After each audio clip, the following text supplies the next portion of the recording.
Good morning, class 6.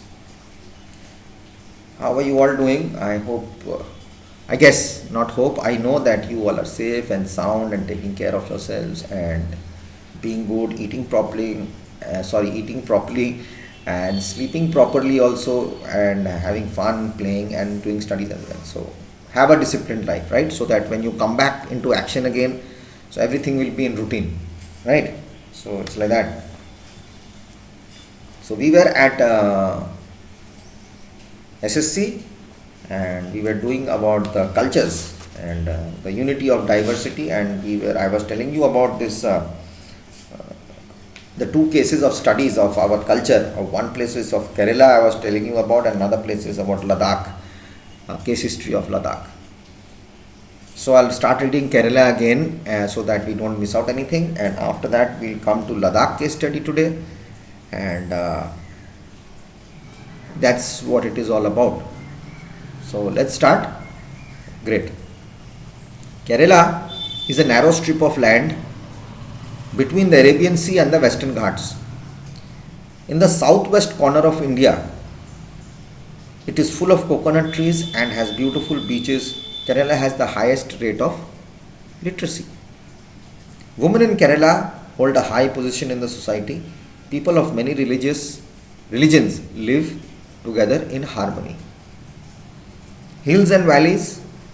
Kerala has high mountains which have deep valleys and are covered with forest. Cash crops like tea, coffee, cardamom, that's elaichi, are grown in the mountain slopes on large small plantations. Large farms called plantations. Now Midland Plains.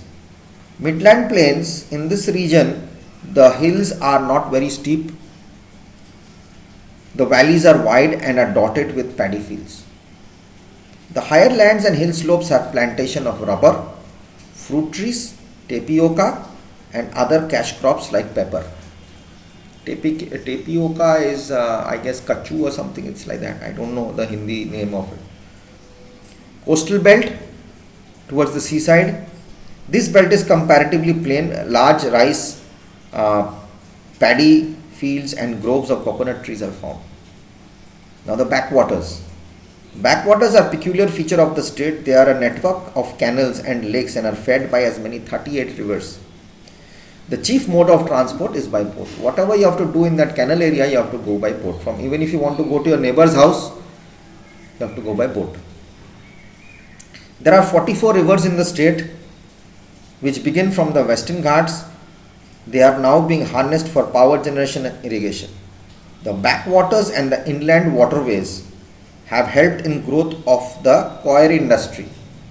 We have couches, we have benches, we have chairs and tables of sofas, that inside part the coir of the coconut coir. It's from the coconut we get coir. The coconut husk. The skin, when we cut a dab, when it dries up, that coconut skin, that one. Transported through waterways. Fishing is a flourishing industry in several parts of the state. Kerala is famous for rosewood and sandalwood carvings, brass and bell metal lamps, and gold jewelry. Kathakali is a form of dance drama, and Mohiniyattam is a classical dance of Kerala. Kalariyapayattu is a famous martial art form of this state. Onam is the main festival of the state. The snake boat races during the festival are popular tourist attraction. Magnificently decorated snake boats take part in the boat race.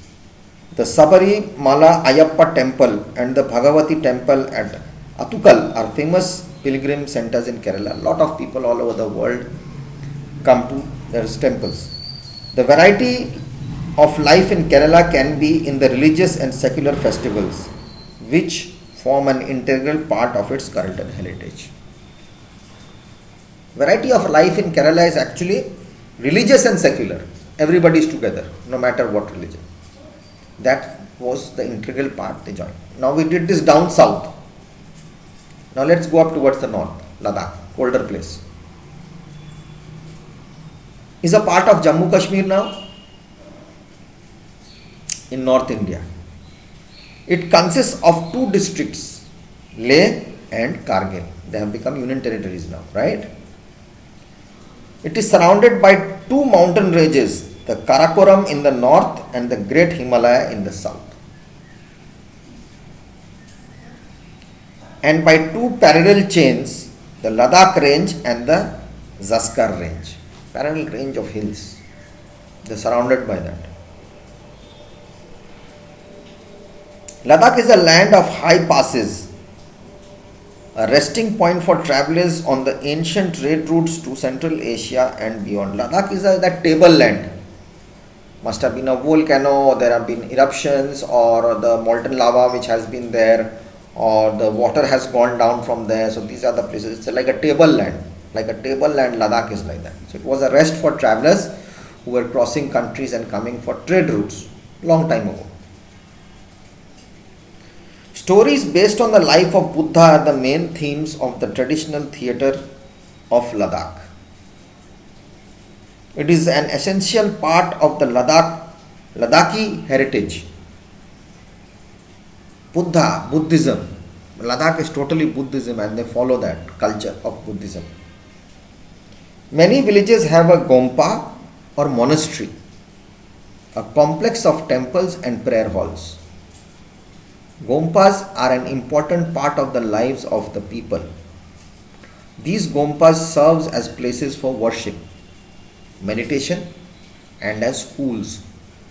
We have these small kids also, Buddhist monks, they become monks, priests. So their schooling is there. They are called gompas. We call it temples, they call it gompas, Muslims call it masjid. So place of worship has got different names, different cultures, different ways of worshipping.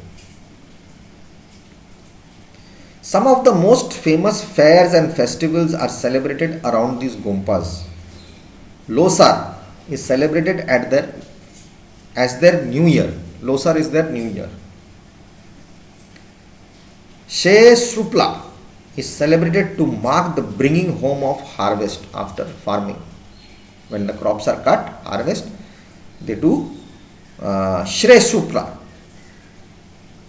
Hemis Chesu is the biggest summer festival held in Ladakh. This festival symbolizes the victory of right over wrong, good over evil. Many of the annual festivals of the Gompas take place in winter. These take the form of dance dramas, lamas dressed in colorful robes, wearing masks perform here. Cham, the sacred mask dance, is performed on these occasions by monks dressed in brocade robes and masks. These are the masks, you see the pictures. They try to put on masks and do the cham dance.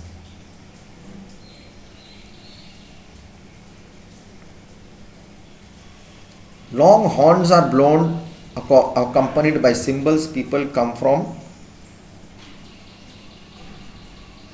near and far to see these events. Cymbals. What are cymbals? Long horns are those huge long type of trumpets they have, this long one, the sound comes. What are cymbals?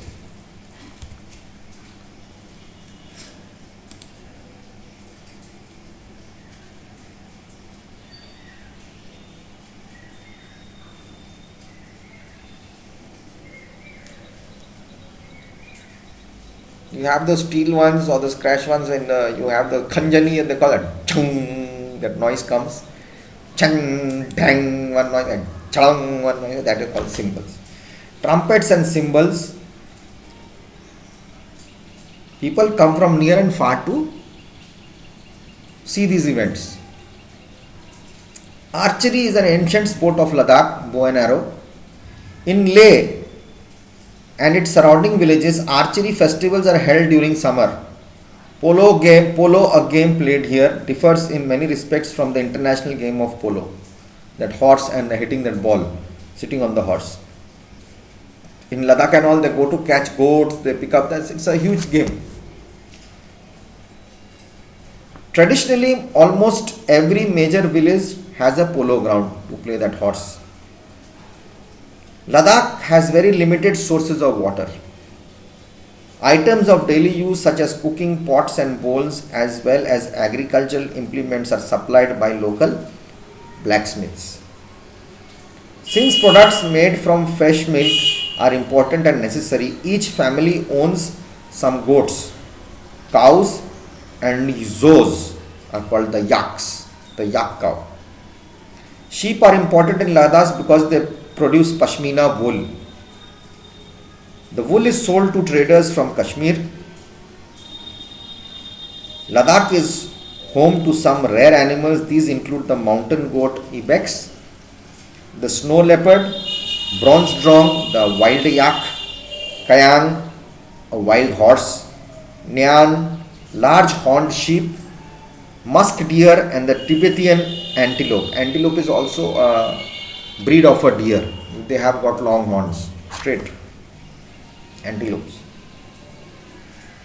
So see the difference between Kerala has got so much of water and here they don't have water, but they are inside India. What a cultural gap and what so many things. Here is coconut, here is milk products. This is the variety and the uniqueness of our country. So I'll keep it till here. I'll come back in the next video.